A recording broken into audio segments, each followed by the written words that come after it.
An idea. Well, there's two different types of arts that I do.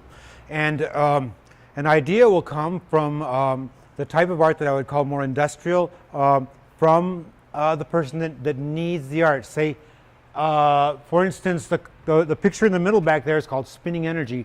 It was designed for a company that makes motors and generators, and they wanted me to make a sculpture that showed fast spinning. So I sat down with my pencil, my drawing paper, and everything goes through my head and start coming up with ideas about what is spinning fast. You see, first they asked me to make the sculpture about its magnetical aspect. Then they told me that this was intellectual property and they couldn't give me that information, so I had to switch to, okay, we're going to do spinning fast. So mostly it's done with pencil in hand, trying to come up with an idea for them.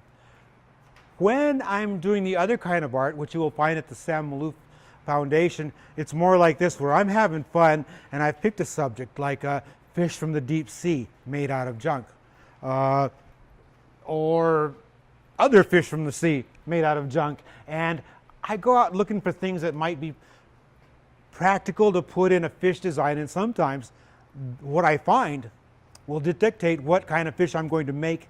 In this case, this was a jack from a 1930s truck. This part right here was, I think it was something that removes the pits from cherries.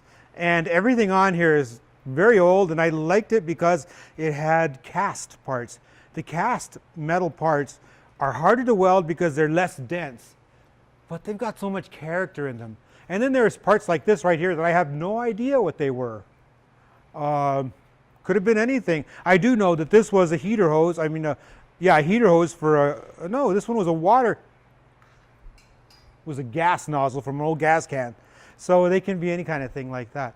So when I'm doing a commission project that has an actual need and a job to do, the process for coming up with an idea will take a couple of weeks with papers flying all over the place from my drawing table.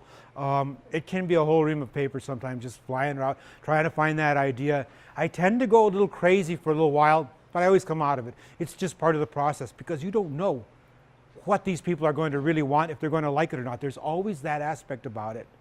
It's maddening, but it's part of the job. To make the idea into a reality, well, then one has to take these drawings and translate them into something that can actually be made. I'll refer to the Spinning Energy again. I needed a concave plate. I didn't know how to do that. Train.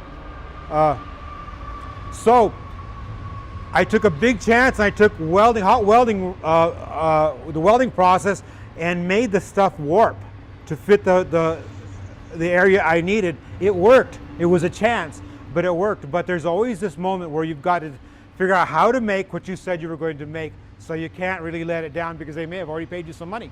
So that process really has to do with the tools I have and the knowledge that I have of using those tools and materials.